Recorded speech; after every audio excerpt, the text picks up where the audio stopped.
नहमदुहु व नुसल्ली अला रसूलिहिल करीम। अम्मा बाद फ़अऊज़ु बिल्लाहि मिनश शैतानिर रजीम। बिस्मिल्लाहिर रहमानिर रहीम। कुछ हमारे भाइयों की तरफ से ये सवाल है, ये जादू क्या है, इसका इलाज क्या है। मेरे भाई, अल्लाह हम सबको अपनी हिफ्ज़ व अमान अता फरमाए। जादू का जिक्र कुरान पाक में भी है। हारूत मारूत फरिश्ते आए आजमाइश के लिए, तो लोग उससे जादू सीखने के लिए आए, तो उन्होंने फरमाया हम आजमाइश हैं, ये काम सीखना अच्छा नहीं। जादू करने वाले लोग लानती हैं, अगर इन्होंने सच्ची तौबा न की तो ये जहन्नमी है। जादू का वाक़या हमारे पैगम्बर आज़म सल्लल्लाहु अलैहि वसल्लम की मुक़द्दस दौर मुबारक में भी हुआ। आप सल्लल्लाहु अलैहि वसल्लम पर एक यहूदी जिसका नाम लुबैद बिन आसिम है, उसने जादू किया। तो अल्लाह की रहमत से, हमारे पैगम्बर सल्लल्लाहु अलैहि वसल्लम की बरकत से अल्लाह ने ये सूरतें मुअव्वज़तैन, आखिरी दो सूरतें, बल्कि ये तीनों कुल चारों कुल इसका इलाज है। लेकिन ये तरीका इस तरह खुद पढ़ना तो जायज़ है, लेकिन जब कोई ऐसी तकलीफ़ हो जाए तो फिर तरीका सीखें, उसके मुताबिक अमल करें, अल्लाह आपको फ़ायदा देगा। पहले आपको ये समझ होना चाहिए कि जादू क्या है। जादू में भी जिन्नात होते हैं।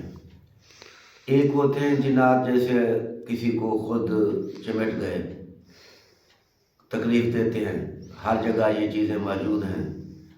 कुछ होते हैं इनको लागू किया जाता है, जो तवीज़ात, जादू के तवीज़ात होते हैं, उसमें किसी जिन को जिस पर जादू किया जा रहा है उसके साथ बंद किया जाता है, उसको तकलीफ़ देने के लिए, उसका होश उड़ाने के लिए, उसको बेसुकून करने के लिए।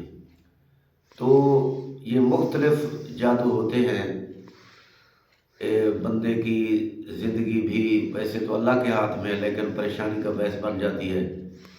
शादी हो गई, बंदा शादी के काबिल नहीं रहता। इस तरह बहुत से वाक़यात हैं। इनकी पूरी तफसील बयान करने में तो कई घंटे लग सकते हैं, इसलिए आप ये जो है ना, जो समझने की चीज़ें हैं वो समझें। ये बदबख्त तरीन लोग होते हैं जो जादू करते हैं। ये पहले माज़अल्लाह ये अल्लाह के पैगम्बर की तालीमात की धज्जियाँ उड़ाते हैं, फिर ये जादूगर बनते हैं। इनके जो चिल्ले होते हैं, उन चिल्लों में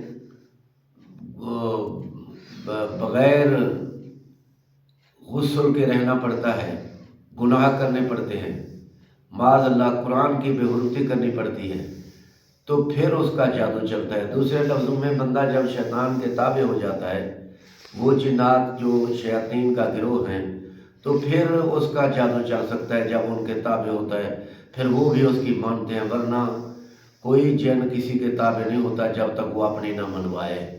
हाँ, कुछ नेक लोगों के ताबे होते हैं, वो ताबे नहीं होते, वो तो उनकी अदब की वजह से, एहतराम की वजह से होते हैं। लेकिन जो भी उलमाए हक हैं, जो भी अल्लाह के प्यारे लोग गुजरे, उन्होंने जिन्नों को ताबे करने से भी मना फरमाया है। अब इसका इलाज ये है कि आप, पहली बात तो ये है कि अल्लाह के पैगम्बर ने सुबह शाम अज़कार सिखाए हैं, ज़िक्र सिखाए हैं, तो वो अगर सुबह शाम पढ़ लिए जाए तो आप पर जादू का असर नहीं होगा। अब ये छोटी सी दुआ है, इसके साथ और भी बहुत सी दुआएं हैं जो अल्लाह के पैगम्बर ने सिखाई है। बिस्मिल्लाहिल्लज़ी ला यज़ुर्रु मअ इस्मिही शैअन फ़िल अर्ज़ि वला फ़िस समाइ व हुवस समीउल अलीम। ये दुआ पढ़ने से भी 3 दफ़ा पढ़ने से अल्लाह ताला बहुत से हादसात से, बहुत से दुखों से बचा लेता है।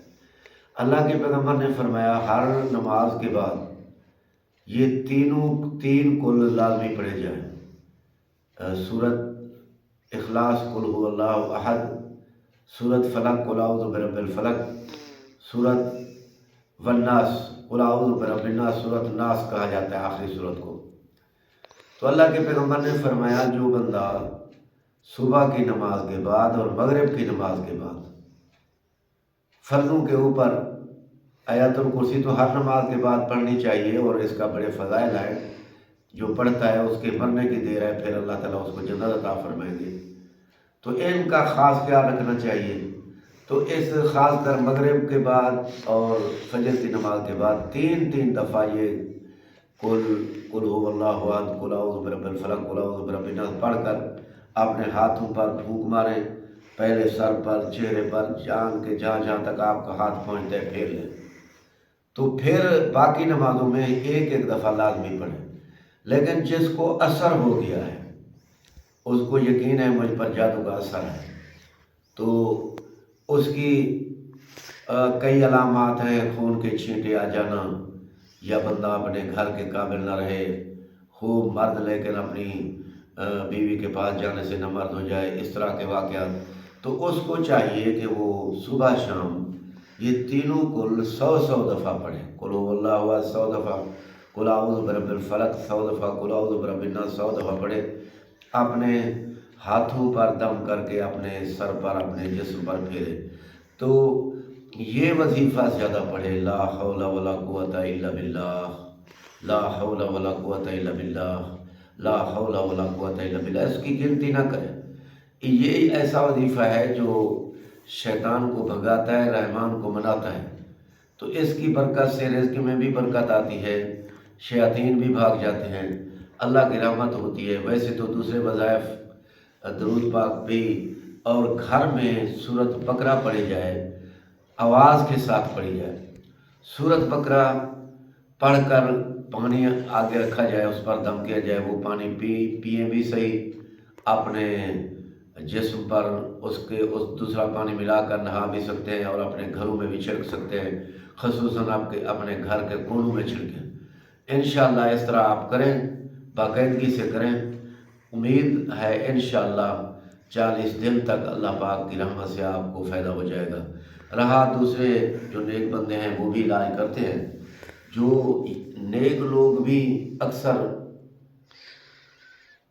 نیک لوگوں کی کمی پائی گئی ہے، لوٹنے والے بہت ہیں، وہ تو آپ کو کہیں گے اتنی ہزار دے دو، اتنی دے دو، اتنی دے دو، وہ پھر جو ہے نا علاج کرتے ہیں۔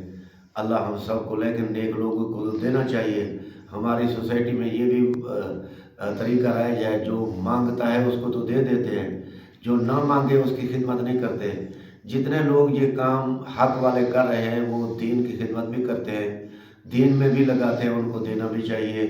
اللہ ہم سب کو جادو سے بچائے، جنات کے شر سے بچائے، اللہ ہر قسم کے فتنے فساد سے بچائے، اللہ ہم سب کو پیغمبر اعظم کے طریقے پر چلتے ہوئے موت عطا فرمائے، آمین ثم آمین، وما علینا الا البلاغ المبین۔